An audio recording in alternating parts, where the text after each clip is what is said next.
May tanong ka? Dapat may tanong ka, sir. Okay. Hinapay. Cebuano, Ilocano, Ilonggo. Tagalog. Tagalog na Tagalog. Dinalo po yung bataan ho. Mashallah. So, mayroon po ba tayong tanong, sir?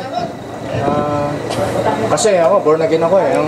Ang paniwala ko sa Panginoon Diyos, ang Diyos Ama, Espiritu, sabi sa John 4:24. Tapos, ang Diyos Ama, Espiritu. Kasi ang Katoliko, may Diyos Ama, may Diyos Espiritu, may Diyos Anak. Sa iyo, ang Ama, Espiritu. Si Jesus Christ, He's the Son of God, the living God. Dalawa lang pala. Ama na Espiritu. At ang Holy Spirit, siya ang Ama. Ang Espiritu, siya ang Ama. Kasi ang Holy Spirit, nagkatawang tao po. Sige. Nagkatawang tao po ang Holy Spirit sa pamagitan po ni Jesus Christ. Saan mabasa? Sandali lang mamaya. Ikaw bunguton, relax ka lang dyan bunguton. Kamera yung dala mo. Okay? Sige. Huwag kang maya, brother. So magsabi ka, brother, dito para... Pwede mo magbasa ng Bible? Sige. Kasi itong mga Muslim ito, brother. Tagalog, English. Kami dito, gustong ma-educate. Pabuhin mo siya. Kasi kailangan, anuin natin itong salita ng Panginoon Diyos eh. Sige. Sige, ito po. Dito po. Ilagay. Magsalita po kayo. Lahat ng maituturo ninyo, ituro nyo rito. Para malaman natin lahat at maging maliwanag po sa atin lahat. Medyo malabo na po yung mata ko, pasensya na. Ayos po yan. Praise God. Ito po ay iniling namin na may marami kami matutunan sa iyo. Kaya ng Panginoon Diyos, mga kaibigan. Mga kaibigan, Tagalog. Asan yung Tagalog na? Tagalog na rin Gusto ko yun. lang patunayan na nakilala ko po ang Diyos. Ang Diyos Ama po ay Sige. Espiritu. Diyos Ama na Espiritu. Hoy, mga Muslim, makinig kayo ha. Huwag ka lang maya, brother. Relax ka lang. Kasi hindi naman masama yung ginagawa. Hindi masama. Diyos ito ba? Salita ng Diyos. Sabi nga ng Panginoon, yung kumilala sa Kanya sa harapan ng tao, kikilalanin niya rin Tama. sa langit. Oo. Bismillah. Anong kapitulo yun? Juan? John 4:24. John 4. Ito po yung sinasabi ng Panginoon 24. Dito ra. ni Jesus Christ po. Dito. 24. John. 4:24 dito. John 4:24. Ang Diyos ay Espiritu at ang mga sa Kanya nagsisisamba. Excuse me ha. Sige. Iikuha ko lang. Sige. Binigay mo lang sana sa akin. Ang Diyos ay Espiritu. Espiritu, ang ibig sabihin, hindi nakikita ang Diyos. Spirit po siya, Holy Spirit eh. God is Holy Spirit. Thank you, Lord. At ang mga sa Kanya nagsisisamba ay kinakailangan magsisamba sa Espiritu at sa katotohanan. Kailangan pag sinasamba natin ang Panginoon Diyos sa katotohanan lamang na ang Diyos Ama, Espiritu. At tayo po ay meron po tayong Espiritu na binigay ng Panginoon Diyos eh, kaya tayo nabubuhay eh. Tama. Praise God. Hallelujah. Praise the Lord. Okay. Ayan po.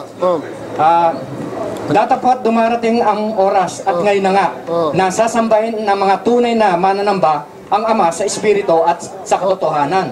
Sapagkat hinahanap ng Ama ang mga gayon na maging mananamba sa Kanya.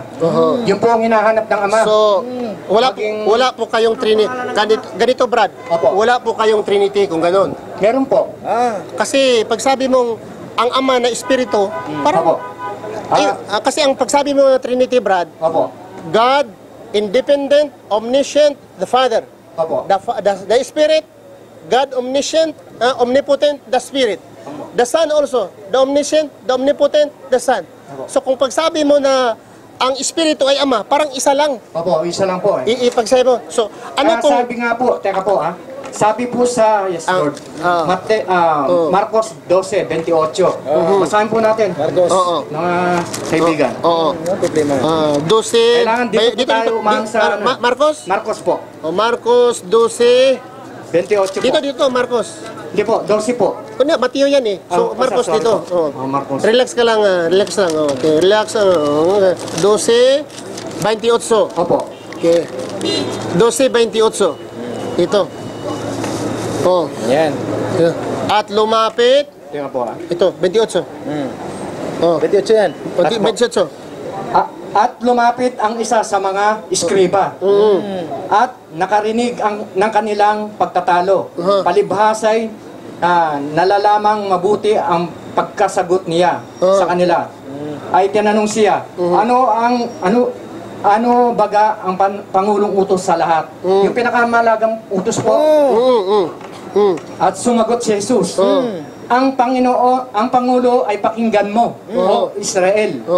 Ang Panginoon nating Diyos, Ay, sandali. Panginoon natin. Opo, ito So, ibig sabihin, kasama si Kristo. Opo. Ang Panginoon, Jesus. oo.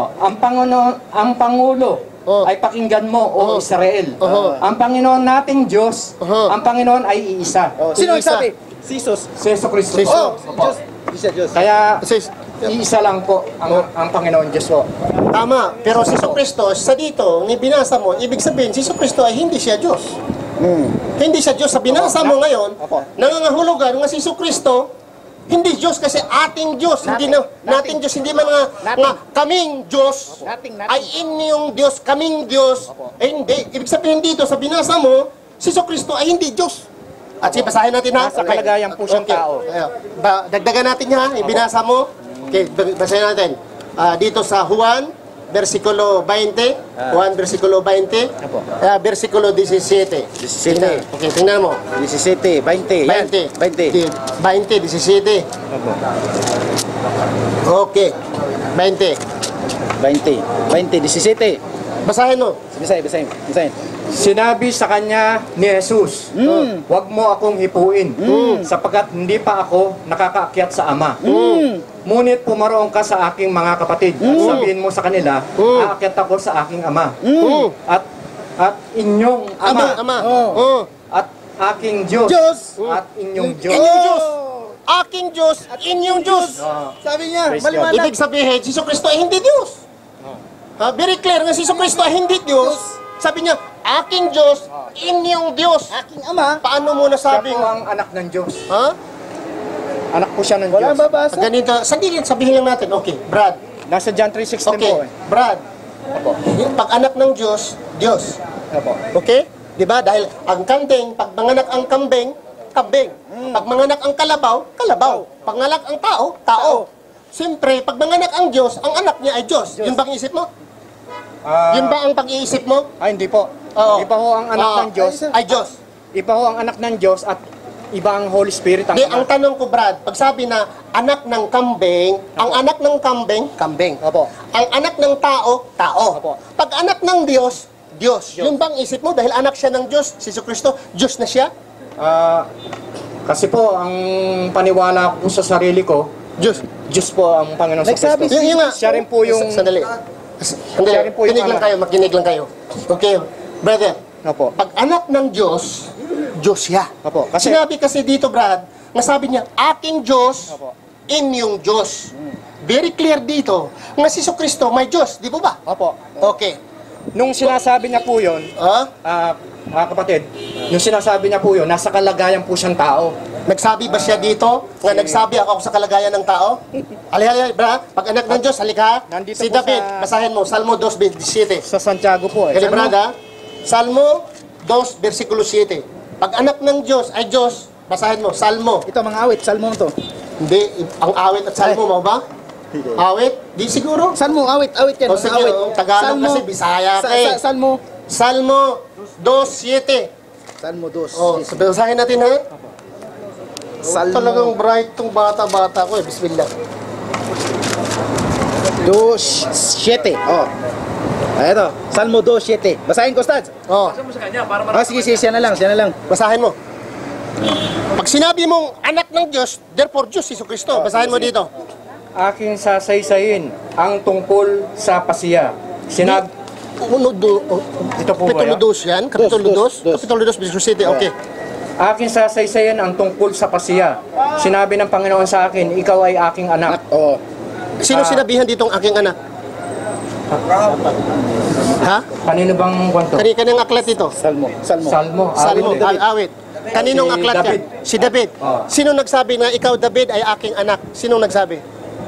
Ang Diyos. Ang Panginoon Diyos, oh. Sinabihan niya si David nga ikaw ay aking anak. Oh, anak niya rin po. Dito, Kasi tinanggap okay. siya ng- Dito sa Juan 3:16, nga nagsabi nga si Kristo anak ng Diyos. Sino ang nagsabi? Ang Diyos o si Juan?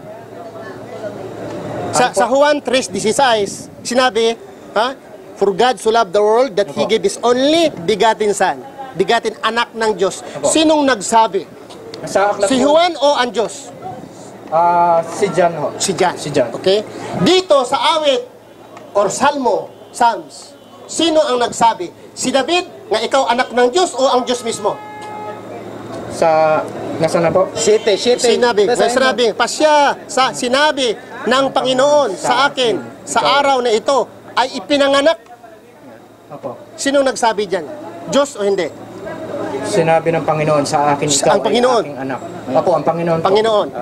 Sino ang paniniwalaan mo? Si Juan o ang Diyos? Ang Diyos po. Si Juan nagsabi nga si Jesucristo anak ng Diyos. Opo.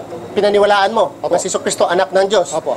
At si Satanas din nagsabi rin nga ikaw anak ng Diyos, gawin mo itong batong tinapay. Opo. Pati si Satanas nagsabi din kay Kristo nga ikaw anak ng Diyos. Opo, doon sa Mateo. Okay. Pero sa awit or salmo ang nagsabi Diyos. Kaya anak siya ng Diyos si David. Magtanong ako ngayon, ilan ang anak ng Diyos ayon sa ating nabasa? Para sa akin, sabi sa Bible po, Isa. pagka tumanggap ka sa Panginoon, anak ka niya na rin eh. Halimbawa, kayo po, tumanggap po doon. Diyos din tayo. Hindi, anak ka na ng Diyos. Pag tinanggap po ang Panginoon sa Kristo, sa puso mo, sa buhay mo, pinagsisiyan mo yung mga Pero hindi ako Diyos. Hindi ka Diyos. Si Jesus Cristo, hindi siya Diyos. Anak siya ng Diyos. Anak siya ng Diyos. Pero hindi siya Diyos. Ah, Sinabi niya, aking Diyos at inyong Diyos. Oo. Aking Ama at inyong So Ama. ngayon, si Jesucristo pala ay hindi Diyos. Dahil anak lang siya ng Diyos. Hindi, para sa akin, siya na rin yung Diyos eh. Wala namang best yan mabasa. Sige. Brother, sandali lang. Nandito po, babasahin ko po sa... Sandali. Isa-isahin natin. Bago magbasa, isa-isahin natin. Sino ba ang lumikha sa araw? Si Jesucristo? Hindi po.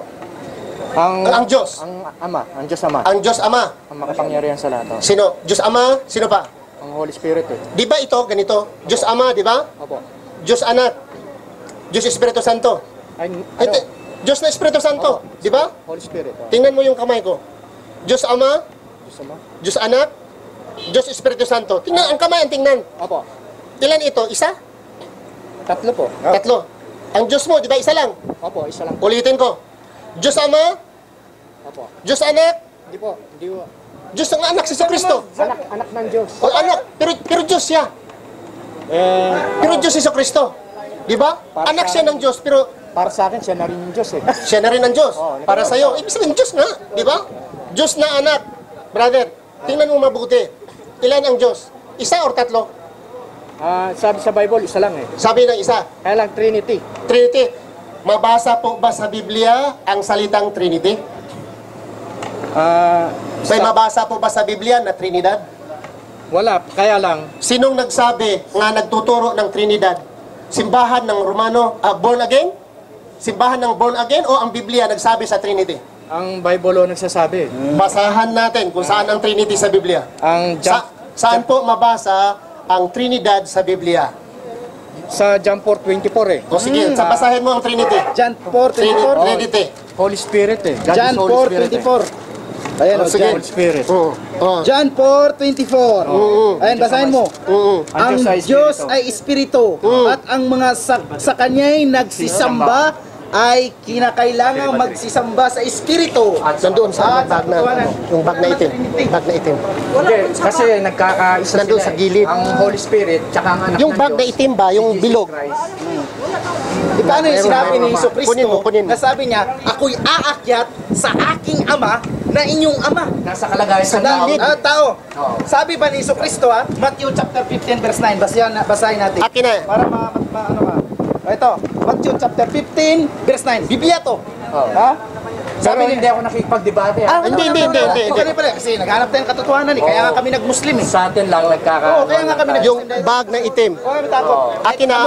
Tapo sa iyo Hindi rito. ako Akin na. ano, Sabi, nakikipagdebate. sabi ni Propeta Iso Cristo kasi sinasamba Akin siya ng na. mga tao eh. Oo. Ang mga kapanahonan ngayon, sinasamba siya. Pero ang sabi ni Propeta Iso Cristo sa Matthew chapter 15 verse 9, sabi niya, Saan man Datapwa, yun? Dito man yun. walang kabuluhan ang pagsamba nila sa Nahulog akin. yan dyan, nahulog Ha? dyan. Na nagtuturo. Kasi dito ng yun eh, kanyang nilagay ko eh. pinaka-aaral ang mga utos ng mga tao. Sino ang mga tao nagturo ng sambahin si Kristo? Mga pari, Christian missionary. Kaya nga kami nag-Muslim. Ako, nag-aral ng ibig theology, pagpapastor sa 70 Adventist. Ngunit nalaman ko ito. Sabi ni Propeta Yesu Cristo, Datapwat, walang kabuluhan ang pagsamba. Walang kabuluhan ang pagsamba nila sa akin. Maliwanag oh. Pero ang pagsamba namin sa Ama, sa Espiritu. Yun. Ang Ama nga ang sinasamba mo. Oo. Pero si Hesus Kristo hindi mo sinamba. Ah. Pero Diyos mo. Yun ang napakahirap dun eh. Oh, sabi dito kasi, Kasi yung major subjects ko dati, Panginoon at Daniel's Diyos. and Revelation, itong pinakamahirap eh, Daniel's and Revelation, Panginoon yung mga at Diyos. haka-haka ba na definasyon na hindi kayang resolbahin ng mga tao, ngunit mariresolba lang sa turo at aral ni Propeta Hesus Kristo. At siyempre hindi tayo maging Muslim kung hindi natin susundin si Propeta Hesus Kristo. Di po ba? So sabi ni Propeta Hesus Kristo, Matthew chapter 9 verse 15, sabi niya, datapwat, walang kabuluhan ang pagsamba nila sa akin na nagtuturo. Ha? Sabi niya ito, na nagtuturo ng kailang pinakaaral ang mga utos ng mga tao. Sino mga tao nag-utos sa sambahin ito? Ha? Sabi pa ni يضمني وهو غطاء